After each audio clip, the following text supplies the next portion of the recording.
Hey everybody, how are you? I'm Serena Kappas, Senior Editorial Director of Scholastic Parents Online, and thank you so much for joining us for our Facebook Live chat today as part of our series Talk with an Author.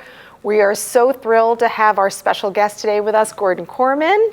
Gordon, welcome. Thank you so much. We're so happy to have you. And for those of you who do or don't know, I'll give you a little bit of an intro about Gordon. Gordon is an extremely prolific author. He has written over 90 books. That is quite an achievement. Some of his books include books from the 39 Clues series and Swindle, as well as The Hypnotist, Slacker, and the trilogies Island, Everest, Dive, Kidnapped, and Titanic. And we're going to talk about something that's really fascinating, which is that his first book, This Can't Be Happening at McDonald Hall, was published when he was a very old age of 14. So we're going to talk about that, which is incredible. And we're really here today also to talk about his latest book, which I'm going to show you, which is Restart, which is one of the subjects we're going to discuss today. Restart is a book about bullying, and it has a very unusual sort of trajectory in the way that it focuses on a bully whose life has changed in a very unexpected way. So we're going to be diving into talking to Gordon about his career, about the book, Restart, and then also we want to get your questions. So please chime in the comments below. We want to hear from you. Anything you want to ask Gordon, please ask it today in the comments. And I also want to mention that Scholastic Parents is going to be doing in the month of November an anti-bullying initiative. So it's really the perfect time to talk to Gordon about Restart and to talk about bullying in general and sort of how it's treated in this book. So without further ado, we're going to get started. I have some questions for you, and I know that people are going to be chiming in, so we really welcome your questions. So Gordon, the first thing I wanted to ask you, we touched on it just a second ago, was your first book. Tell me about how, at the very young age of 12, right, that you started writing it. Tell us about that. Okay, well, it was almost by mistake in that it was my 7th grade English project. And what happened was, in my school, the track coach had to teach English. And that was honestly like a staffing thing. They ran out of English teachers, and the only adult who was available to cover our class was this coach. And, nice guy, good teacher. He was 22. He had never taught. It was his first year teaching. He knew nothing about teaching English. He was trained in PE. So when it came to writing, he just sort of, blanked and said, work on whatever you want for the rest of the year. It was February. So from February to June, we had a class period every single day to write one story. And, I started working on it at school, started taking it home, working on it at night, and that was how I wrote my first book. Now, had you been writing, as far as you can remember, were you always writing stories from the time you were very small? What was your sort of start writing? Because this is obviously a big undertaking, but yeah. I mean, yes and no, in a way. Like, I'm an only child, so there weren't a ton of kids around my house. So the way I kept myself from getting bored, kept myself entertained, was always being creative, making up stories, making up games. But in school, I always got better grades in math and science than English, so I never really thought seriously about creative writing until the project came up. Wow. And so tell us about how you decided to submit your manuscript, which I understand your mom typed out for you, is that right? Exactly, yeah. My mom typed it for me. So I wrote the whole thing in cursive on one of those old school marble notebooks. And, I give a lot of credit to my track coach teacher. He didn't say publish it. He actually wanted to laminate it. Okay. It's a very teacher thing to want to do, right? My wife's a teacher. She is a compulsive laminator. But when he said laminate it and put it in the library, that kind of gave me the message, what you've written is good enough for other people to read. And at the time, I was a class monitor for Scholastic book orders. Like, back in the 70s, a kid ran it for the whole class. So I got my mom to type it. I mailed it to the address on the book order forms. Oh my gosh. People always look at me like, that works? I got lucky. The guy at Scholastic who opened up my packet, found my manuscript, read it, gave it to his boss, and I'd say a few days after my 13th birthday, when I was an 8th grader, Wow. I signed a contract for my first book. Wow. So how did that change your life? You're 13, you have a book deal.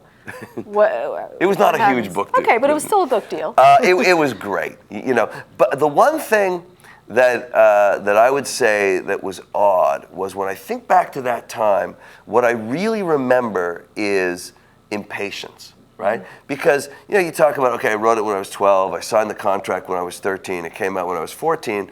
Well, you know, that's probably pretty normal for people who know publishing. But when you're in middle school, Yeah. it's like that kind of time. You know, I wrote off my submission like 2 weeks after I sent it in and didn't hear anything. So I do remember an awful lot of just, you know, tearing my hair out, you know, which may explain why it's no longer here, waiting for stuff to happen. You know, that's the hard part of being a kid in the publishing world. Yeah. So what advice would you give to other kids? I'm sure your fans ask you this all the time, but to kids who want to be writers and who are interested in writing, what advice would you give them?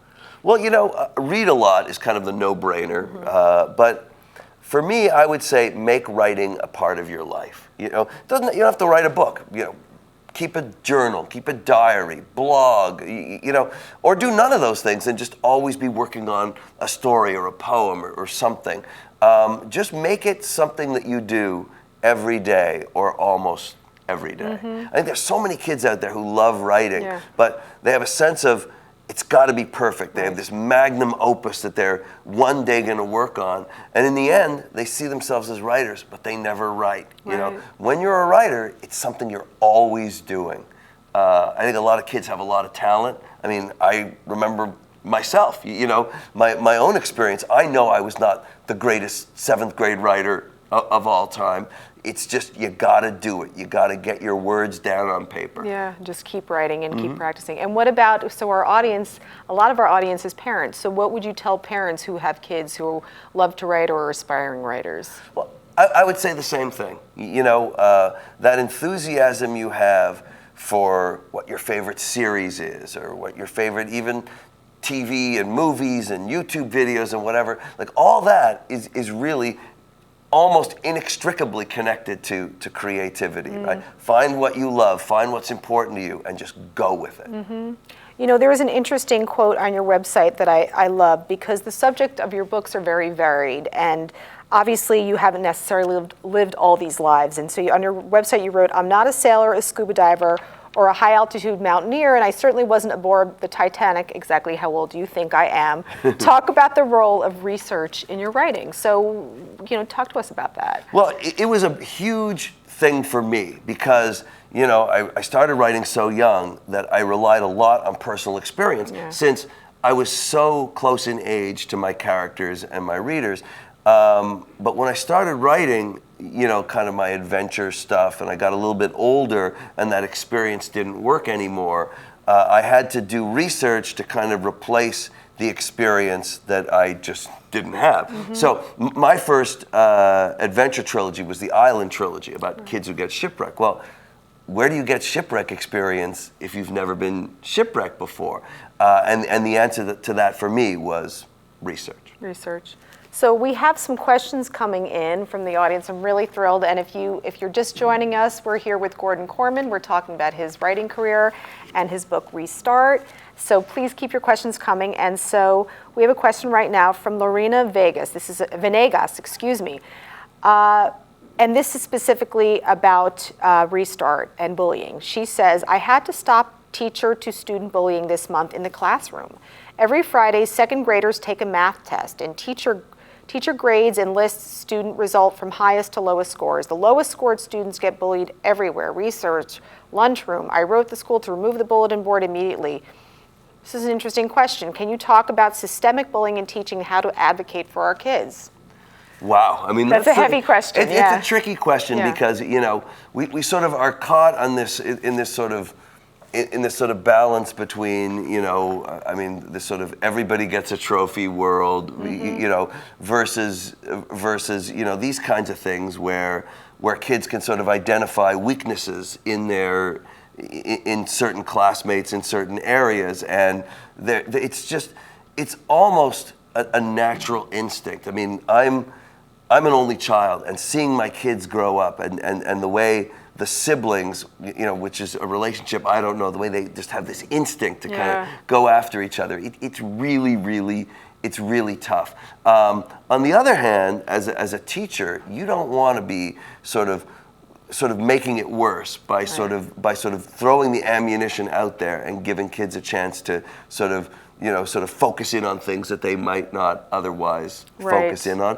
One thing that I would say, one of the reasons why I love writing about schools is because schools are these perfect little societies, and they have power relationships, and I think that one of the reasons why bullying fascinates me so much as a topic is I think bullying really is the most obvious kind of manifestation of those power relationships, whether it's like a second grade class or a middle school class, high school, really an adult workplace. Yeah.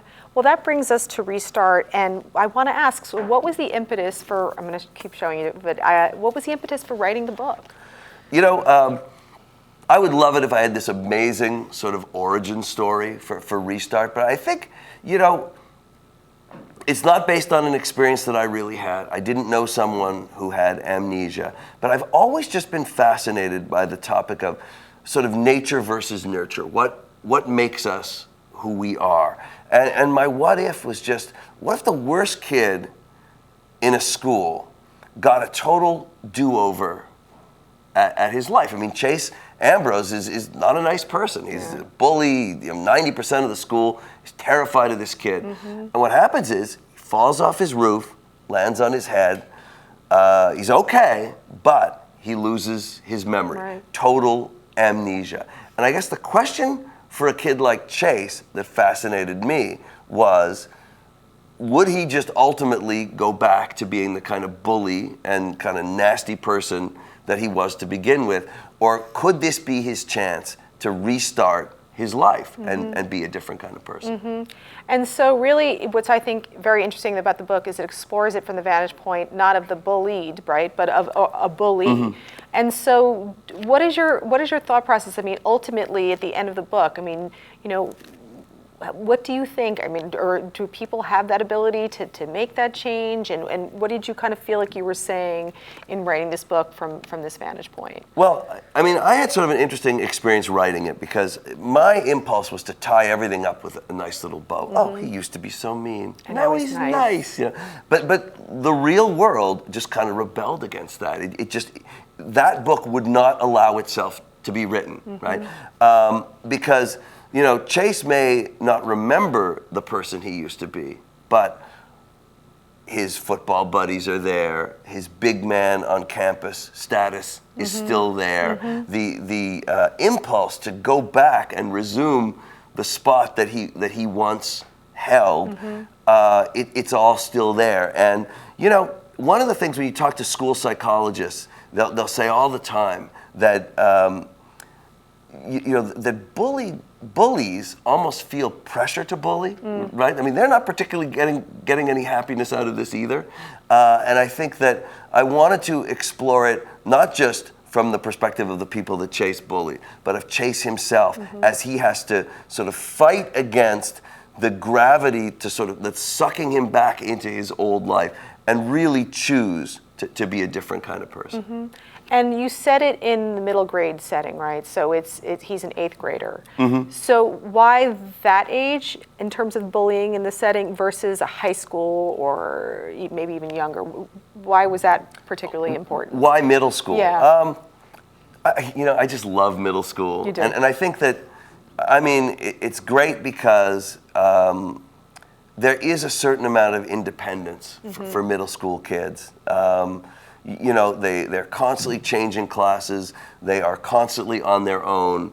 They have the freedom to sort of operate around town without constant supervision. I mean, high school obviously too, but you've got a lot of other things you got to worry about there. Who's driving and cars and more sort of issues that I might not necessarily want to tackle with this particular story. But I think that middle school was perfect for Restart because it was just a great forum to provide these kids with enough independence to let their true colors show through without too much adult supervision, but at the same time, just keep it focused on what I wanted it to be about. Now, did you experience at all any kind of bullying when you were growing up? I mean, I think that, I was obviously a fairly prominent kid in my school because everyone knew that I signed these publishing contracts and I'd written, was publishing books. I mean, I wasn't particularly, famous, but it did make me a little bit of a target. I mean, I really wouldn't overstate that. This is not like an oh poor me. I was not targeted, but I think we all experience a certain amount of bullying when we're in school. And have your kids ever dealt with any bullying? And is that something you've had to deal with as a parent? I think off and on, little things, complaints about, oh, this happened on the bus today, or this happened in the cafeteria. Right. It always, for some reason, in my own parenting experience, it always sort of centered around a certain place where where like the supervision Wasn't kind there. of defense system kind of broke down, and there it is. Yeah. But of course, this is something that kids experience constantly in all different venues. My family has been relatively lucky, I think, for this kind of stuff. Yeah. And if you're just joining us today, we're here talking to Gordon Korman. We love your comments or questions, so please put them in the comments below. We're discussing a restart, and it looks like we have a question that's coming in right now. So the question comes from Nate Fisher's Elder Janes, who asks, what is your favorite character in Restart? Wow. I mean, obviously, Chase Ambrose is the most fascinating character and the most interesting to write. But I actually had the most fun writing Brendan Espinosa because, I'm a humor guy, and I always have a certain love of like the funniest thing that happens in any book. And Brendan, I mean, his relationship with Chase is pretty complex because in a way he becomes Chase's first sort of friend among the kids he used to bully, right? Brendan is the president of the video club. He's like a super high-achieving, gifted kid, but he's the first who was sort of willing to sort of give Chase a chance, mostly because Chase is willing to help him with his YouTube videos. And Brendan is just an aspiring YouTuber. His absolute goal is to come up with something that goes viral. And what happens is that Chase, his former tormentor, starts working with Brendan on these crazy, like hilarious kind of, ride a tricycle through the car wash videos. And Chase realizes, I kind of like this. Like this is hilarious. This is a lot of fun. Yeah. And, getting an opportunity to befriend someone that in his previous life he probably wouldn't have given a second look to or thought about, right? Right. Well, again, there's not an incredible amount of sympathy for the bully in a bully versus bullied relationship. But I think that one of the things I felt when Chase really started having fun doing these videos with Brendan was, isn't it great that he is allowed to enjoy these things that the old Chase would not have allowed himself to do, right? Yeah. He would have been like, no, my role is, I'm the guy who tells this guy that I'm somebody and he's nobody. And really, in a sense, it's horrible for Brendan, but it's kind of horrible for Chase too, because there's a whole great life he could have that he's denying himself. Yeah. We have a couple more questions coming in. So Coraline Grace says, nice to hear your words from one author to another. Any advice for writers starting out like myself? Well, I obviously would have to know more about what you specifically write about. If you're interested in writing for kids, I would just say no kids. Like I love kids in schools, kids in middle schools. I do dozens of school visits every year and sort of immerse myself into that atmosphere. And sometimes I'm giving an assembly, in front of 600 kids in chairs, but I'm also, pizza party with the 5th grade and you know, little smaller sections. I do writers' workshops with kids. I mean, get to know the people you're writing about. Yeah. Get to know the world that you're writing about. There's no replacement for it. Yeah. And also Trinity Castle, which is a great name, asks, where do you get your inspiration for your books? That's it. You know, anything. Like I'll take an inspiration from anything. So obviously for me, I started off writing about kids I knew because I was really young. When I did my adventure series, it sort of switched to Restart. I mean, I would say something like, switched to Research. Something like Restart was really more a what if. You know, what if this kid got a chance to reboot his entire life. I visit a lot of schools and talk about writing, and sometimes I can see the teachers rolling their eyes a little bit when I talk about what ifs, but I really believe that those 2 words are powerful for writers. I mean, any story, when you boil it down, at some point you're going to end up with a what if, whether it's, you know, what if the ungifted kid got sent to the gifted school by mistake, or you know, what if a bully got restart his life, or even true stories that nobody ever made up. What if the world's largest ocean liner hit an iceberg and sank on its maiden voyage, right? So I encourage kids, anyway, just if they ever get writer's block, to ask themselves, what are the what ifs of my story? That's a great way to look at it, because you never know which direction your life might take, right? So you have to be open to that. If you're joining us, we're here with Gordon Korman on our Facebook Live, devoted to talking to him about his work and his book Restart. You're bringing in some great questions, so please keep them coming. And we have another one that just came in. So this comes from James Toma, who says, how do you get the experience for your characters? How do you find out what the middle graders are interested in? And it seems like you're being embedded with them, right? And going to schools helps you in this. Yeah, I think so. And I think also just by read what they read. Yeah. You know, read the books they read, watch the TV shows they watch. My kids are actually online more often than they watch TV. Like, I'm amazed how you know, little TV my own kids actually watch. So I would say, yeah, embed yourself with kids and just get a sense of where they are and what they're into.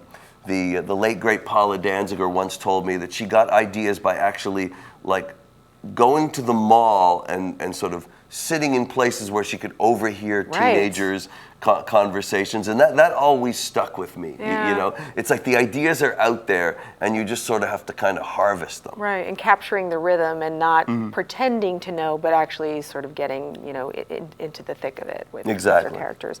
Great. So we have some more questions coming in about Restart. And so a question, this comes from us. This is not a reader question, but, you know, I think what I'm sort of interested in is what message did you or do you hope to tell with Restart? And is there one?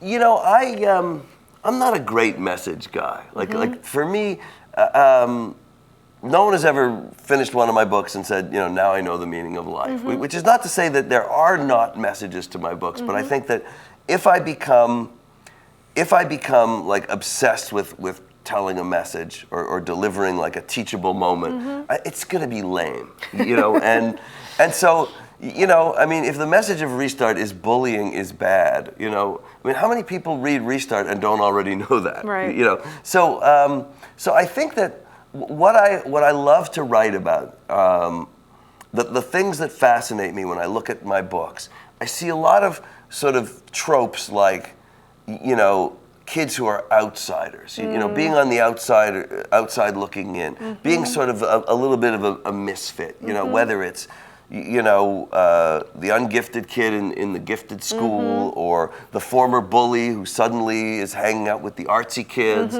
or even if you look at the Swindle series, right? Yeah. Those kids on the team in Swindle are basically kind of united by the fact that they're all kind of misfits Yeah. in a way. So so I think that a lot of my message in my writing is sort of like the acceptance of the misfit and the outsider and all of our differences. And that's what our strength comes from, not our weakness, is getting a whole bunch of kids together and their talents are completely different. Yeah. But and some of them are quirky and downright weird, but yet all together they make us stronger than we were before. Yeah. I have a question. Your kids, are they aspiring writers or do they write? They're all creative, you know, and they're all funny. I would say, you know, my older son is like a really good storyteller. I think he could have been a great stand-up comedian. He says he doesn't like performing, but he's always on stage. Right. My daughter, she's a sophomore in high school right now. She, again, she's a really good writer, but she's sort of a performance kid. She does a lot of drama, she sings. And then my youngest son, he's in 7th grade. He really is a good writer, and he's the one that I could see actually being a writer, you know, as his career one day. Would you like that life for them, living the life of a writer? I don't know. I mean, it's, you know, I sort of see the bad and the good of it. Like, you know, you kind of want to spare your kids some of the tougher things that you yourself went through. Yeah. But I mean, you know, like I have no complaints. I have been so super lucky doing this, that this kind of random English assignment in 7th grade, because we had to have the track coach, you know, and fast forward 40 years and I'm still basically doing the same thing. So, you know, like if any of my kids have that life, I would be totally thrilled for them. Okay, great. So here's another question. You know, in writing this book, you know, what are your thoughts about how someone can sort of change their life, right? So in this instance, in Restart, it's a bully who can kind of, who finds a different path for himself, right? Through this unexpected experience. Talk to me about your feelings on that, about being able to sort of change your path in unexpected ways, especially in this instance. Well, not all of us are going to get the sort of, you know, Deus Ex Machina, I fall off the roof kind of. It's not going to land in our laps the way it landed, for good or ill, in Chase's lap. But you know, that was part of it when I was writing the book and realizing that, you know, this is not a free change that he gets. He needs to sort of resist his old life and choose the new life. I think that we all experience what Chase experiences. The thing is that because of his amnesia, it happens with him all at once. Whereas for most of us, it's really more baby steps over a larger period of time. But I think that is one of the things that I truly believe, that we do reinvent ourselves the way Chase does. It's just he was given this incredible opportunity, which he needed because he wasn't such a great person when it all started. Right, absolutely. And then we have time for just a couple more questions. And thank you again for everybody who's joined us today. You know, I wonder too, is there advice that you have for parents, so a lot of our audience is parents who might be dealing with bullying, you know, or their kids might be dealing with bullying. Obviously, you're not a psychologist, you're a writer, so I'm not asking you to make that kind of diagnosis, but what would you say, and maybe your own experience, and maybe even writing this book, do you have any advice to parents? It's tough. I mean, you know, as a fellow parent, it's tough when something is going on with your kids. You know, I would say, first of all, don't suffer in silence, right? I mean, you know, I think that I grew up at a time where, you know, there was this sort of sense of, you know, this is just kids being kids and it'll toughen you up. You know, and I think that we've all kind of gotten to the point where, like, no. Right. This is not something that we all have to, like, you know, man up and deal with. But I would also say that find your group or your child's group. Like, find an interest or some kind of an activity or hobby where you or your child can sort of discover sort of, the people that the people that you are going to be sort of Yeah. more accepted in and avoid. In every group there are going to be those power relationships that arise. I wouldn't say it's always going to be bullying, but there's always going to be, sort of the person who's kind of running the show. Right. And so I mean, these are dynamics that just naturally happen when human beings are involved. Right. But I do think that one of the things that I experienced in writing Restart was once Chase got into that world with the video club, right? I mean, in a way, he was the outsider, Yeah. right? They were the ones who didn't want him because they were all terrified of sort of the old Chase Yeah. Ambrose, and he doesn't look any different. And as they slowly came to appreciate what he had to offer, Yeah.